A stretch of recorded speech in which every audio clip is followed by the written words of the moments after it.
जय हिंद दोस्तों, वंदे मातरम। जैसे ही चुनाव पास में आने वाले होते हैं, कुछ ऐसे मुद्दे जीवंत हो उठते हैं जिनके बारे में आप सोच भी नहीं सकते।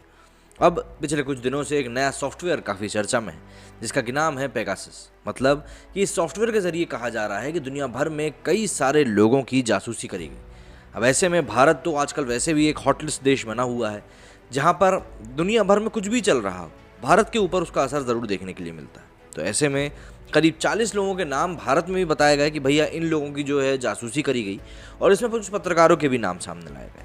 अब ऐसे में ये चीज़ें बताते हुए ये भी बताया गया कि भाई भारत सरकार ही इस चीज़ के लिए जिम्मेदार है। हालांकि इन चीज़ों का पूरी तरह से खंडन कर दिया गया है। जो इजरायली कंपनी के ऊपर जिस बात को लेकर दोष लगाया गया है, उन्होंने भी इसको निराधार बता दिया है। लेकिन क्योंकि भारत में अगले साल यूपी और पंजाब में कुछ अहम चुनाव होने वाले हैं, उनके मद्देनज़र अब इस चीज़ को काफ़ी ज़्यादा हवा दी जाएगी। हवा इसलिए दी जाएगी क्योंकि ये एक ऐसा मुद्दा है जिसके ऊपर केंद्र सरकार को घेरा जा सकता है। क्योंकि देखिए, जब आपको ध्यान होगी यूपीए की जब सरकार थी, तब मुद्दों की कोई कमी नहीं रहती थी, क्योंकि इनके खुद के ही लोग इतने ज़्यादा घोटालों में लिप्त थे कि वो घोटालों से ही ऊपर नहीं उठ पाते थे।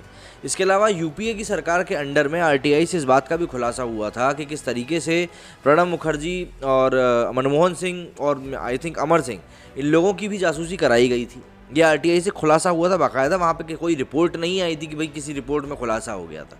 तो इस तरीके से ऐसा नहीं है कि जो लोग आरोप लगा रहे हैं उनका दामन जो है वो बिल्कुल बेदाग है। तो यहाँ पर सभी लोग एक ही थाली के चट्टे बट्टे हैं। हालांकि अभी ये चीज़ सिद्ध नहीं हो पाई है कि भारत सरकार द्वारा इस बात की जासूसी कराई जा रही है। लेकिन क्या है कि जो कि कुछ ऐसे न्यूज़ पोर्टल्स हैं जो कि ये चाहते हैं, या मैं यूँ कहूँ कि वामपंथी न्यूज़ पोर्टल्स हैं जो ये चाहते हैं कि भाई इस चीज़ को बिल्कुल पुष्टि मिली, और जब तक पुष्टि नहीं मिलती, जब तक ये चीज़ प्रूव नहीं हो जाती कि ये सब गलत है, तब तक वो इसके ऊपर रोटियां सेक सकें। वो लोग अब अपनी तरह से बातें करना शुरू कर चुके हैं और अपनी बातों को एक सच की तरह दर्शाना शुरू कर चुके हैं। वामपंथी वेबसाइट द वायर ने रविवार को भ्रामक दावा किया कि भारत सरकार पत्रकारों, केंद्रीय मंत्रियों, सुप्रीम कोर्ट के न्यायाधीशों, विपक्षी नेताओं और अन्य हस्तियों की जासूसी करने के लिए इजरायली कंपनी एनएसओ के पेगासस सॉफ्टवेयर का इस्तेमाल कर रही है। इसके लिए विपक्षी दलों और उनके मित्रों ने, मीडिया घरानों ने केंद्र सरकार पर आरोप लगाने की झड़ी लगा दी। वे मोदी सरकार के खिलाफ अपने भ्रामक प्रचार अभियान में जुट गए। खासतौर पर एनडीटीवी इस मामले को भुनाने में सबसे आगे रहा। मीडिया हाउस ने इस मामले पर तुरंत एक ट्वीट कर दिया, जिसमें आईटी मंत्री अश्विनी वैष्णव के हवाले से आज से शुरू हुए संसद के मानसून सत्र के दौरान कहा गया था कि पेगासस का इस्तेमाल का सुझाव देने के लिए कोई तथ्यात्मक आधार मौजूद नहीं है। हालांकि मोदी सरकार को बदनाम करने के अतावलेपन में एनडीटीवी ने आईटी मंत्री को गलत बता दिया। दरअसल एनडीटीवी ने आईटी मंत्री को लेकर जो टिप्पणी करी थी वो वास्तव में इजरायली कंपनी एनएसओ ग्रुप की थी, जिसने अपने बयान में पेगासस सॉफ्टवेयर का इस्तेमाल करते हुए किसी भी तरह की जासूसी से इनकार किया था और फॉरबिडन स्टोरीज की रिपोर्ट को गलत धारणाओं और अपुष्ट सिद्धांतों से परिपूर्ण बताया था। लोकसभा में सोमवार को 19 जुलाई को आईटी मंत्री अश्विनी वैष्णव द्वारा दिए गए भाषण में स्पष्ट रूप से सुना जा सकता है, जो उन्होंने वामपंथी वेबसाइट द वायर की रिपोर्ट के कुछ घंटे बाद दिया था। उन्होंने इस रिपोर्ट की टाइमिंग पर सवाल उठाते हुए कहा था कि ये तथ्यों से परे है और इसमें कोई भी सच्चाई मौजूद नहीं। उन्होंने कहा कि 18 जुलाई को एक रिपोर्ट सामने आई जिसमें सरकार पर पत्रकारों, अभिभाषी मंत्रियों, सुप्रीम कोर्ट के न्यायाधीशों, विपक्षी नेताओं और अन्य हस्तियों पर जासूसी करने का स्पाईवेयर पेगासस का उपयोग करने का आरोप लगाया गया है। ये रिपोर्ट देश के लोकतंत्र और हमारी सुस्थापित संस्थाओं को बदनाम करने का एक प्रयास है। वैष्णव ने कहा कि डेटा का जासूसी से कोई भी संबंध नहीं है, केवल देशियत व सुरक्षा के मामलों में ही टैपिंग होती है। जो रिपोर्ट मीडिया में आई है वो तथ्यों से परे और गुमराह करने वाली है। फ़ोन टैपिंग को लेकर सरकार के जो नियम है वो बेहद सख्त हैं और जो आरोप लगाए जा रहे हैं उनमें कोई भी सच्चाई नहीं है। इस दौरान मंत्री ने एनएसओ ग्रुप द्वारा जारी किए गए बयान के एक अंश का भी जिक्र किया था। एनएसओ ने अपने बयान में कहा था कि अज्ञात स्रोतों द्वारा फॉरबिडन स्टोरीज के लिए किए गए दावे एचएलआर लुकअप सेवाओं जैसी सुलभ और स्पष्ट बुनियादी जानकारी से डेटा भ्रामक व्याख्याओं पर आधारित है। पेगासस या किसी अन्य एनएसओ उत्पादों को ग्राहकों के लक्ष्य की सूची पर इसका कोई असर नहीं पड़ता। ऐसी सेवाएं किसी के लिए भी, कहीं भी और कभी भी खुले तौर पर उपलब्ध हैं। आमतौर पर सरकारी एजेंसियों द्वारा कई उद्देश्यों के साथ ही दुनिया भर में निजी कंपनियों द्वारा इसका इस्तेमाल किया जाता है। एनएसओ ग्रुप ने अपने बयान में कहा कि हम उनकी रिपोर्ट में लगाए गए झूठे आरोपों का पूरी तरीके से खंडन करते हैं। उनके सूत्रों ने ऐसी जानकारी प्रदान करी है जिसका कोई तथ्यात्मक आधार नहीं है। उनके कई दावों में साक्ष्य की कमी साफ दिखाई पड़ती है। संसद के मानसून सत्र को संबोधित करते हुए आईटी मंत्री अश्विनी वैष्णव ने पेगासस प्रोजेक्ट पर घटिया रिपोर्ट के लिए अति वामपंथी प्रोपेगेंडा वेबसाइट द वायर को आड़े हाथों लिया। उन्होंने कल रात एक बेहद सनसनीखेज खबर के रूप में भ्रामक जानकारी देने वाले मीडिया आउटलेट को लोकसभा में तर्कसंगत करार जवाब दिया। द वायर की तथ्य रहित सनसनीखेज रिपोर्ट के खिलाफ पूर्व आईटी मंत्री रविशंकर प्रसाद ने भी निशाना साधा है। उन्होंने कहा कि द वायर को झूठ फैलाने की आदत है। इससे पहले भी इस वेबसाइट ने फर्जी खबरें और गलत सूचनाओं पर आधारित कई लेख प्रकाशित किए हैं।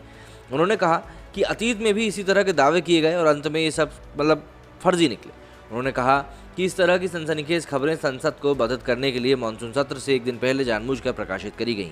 कुछ समय पहले ऑफ इंडिया पर प्रकाशित खबर में बताया गया था कि कैसे तेल अवीव स्थित एक फर्म एनएसओ जो स्पाईवेयर पेगासस का मालिक है, उसने रविवार को वामपंथी मीडिया आउटलेट द वायर को फटकार लगाई थी। उसने द वायर को फर्जी खबर प्रकाशित करने के लिए खिलाफ मानहानि का मुकदमा दायर करने की भी धमकी दी थी। बता दें कि द वायर ने 18 जुलाई 2021 को एक कथित फैक्ट रिपोर्ट प्रकाशित करी थी, जिसमें उसने सरकार द्वारा 300 सत्यापित भारतीय मोबाइल टेलीफोन नंबरों की जासूसी करने का आरोप इजरायली स्पाईवेयर पेगासस का इस्तेमाल करने का आरोप लगाया था। उसने बताया था कि इसमें केंद्रीय मंत्री, विपक्षी नेता, पत्रकार, सुप्रीम कोर्ट के जज, कुछ मानवाधिकार कार्यकर्ता और कई बड़े कारोबारियों के फ़ोन नंबर इस सूची में मौजूद हैं, जिनके के ऊपर जासूसी करने की बात कही जा रही है। अब देखिए, आप यहाँ पर टाइमिंग देखिए, मानसून सत्र का शुरू होना और इस तरीके से इस पूरी खबर का सामने आ जाना। हालांकि ये खबर में किसी प्रकार की पुष्टि है नहीं है, ये हमको समय आने में पता चल ही जाएगा, लेकिन जिस तरीके से जो टाइमिंग इस रिपोर्ट के सामने आने की रही है, उसके ऊपर अब काफ़ी ज़्यादा सवाल खड़े हो रहे हैं। और सबसे बड़ी बात तो यही आ रही है कि भाई विपक्ष आखिर चीज़ों को सुचारू रूप से क्यों नहीं चलने देना चाहता। कई बार ऐसा देखा गया है कि भाई कई सारे मामलों में जब कोई इंपॉर्टेंट बात के ऊपर बात होनी रहती, तब ये लोग हमने देखा है यूपीए गवर्नमेंट के भी टाइम पर संसद में बस यही सब चलता रहता था, क्योंकि ये लोग पुख्ता रूप से कोई काम नहीं करते थे, सिर्फ और सिर्फ हल्ला कल्ला करते रहते थे। और अब जब भाजपा की सरकार में फैसले जल्दी लिए जाते हैं, बिल जल्दी पास होते हैं, तो इनको कुछ मुद्दा नहीं मिलता। तो ऐसे में ये आरोप निकल कर सामने आ रहा है कि भाई द वायर ने बिल्कुल सोच समझ कर इस तरह की बात कही है। और कोई बड़ी बात नहीं है कि आने वाले समय में इजरायली कंपनी एनएसओ जो है वो इनके ऊपर मानहानि का भी केस दर्ज कर दे, क्योंकि देखिए खबर को मैन्युफैक्चर करके प्रकाशित करना तो और भी एक बड़ा अपराध होता है। ऐसे में भारत के कई सारे बड़े लोगों के बयान ऑलरेडी सामने आ चुके हैं और जासूसी को लेकर जो बात करी जा रही है उसमें साफ कहा जा रहा है कि जब बहुत ज़्यादा ज़रूरी होता है तब हम लोग टैपिंग करते हैं, और वो भी ऐसे नहीं कि सिर्फ निजी जानकारी को हासिल करने के लिए हम टैपिंग कर दें, बल्कि उसकी कोई ना कोई वजह होती है, उसके बाद ही ऐसा किया जाता है। देखिए, ऐसी बात करने से आम जन के मन में एक डाउट क्रिएट होता है कि भाई आखिर सरकार हमारी क्या चाह रही है, जबकि असलियत जो होती है वो इस झूठ से कोसों दूर होती है। लेकिन लोगों को झूठ के ही इर्द गिर्द इतना फंसा दिया जाता है कि वो लोग सच के पास जाने की कोशिश भी नहीं करते।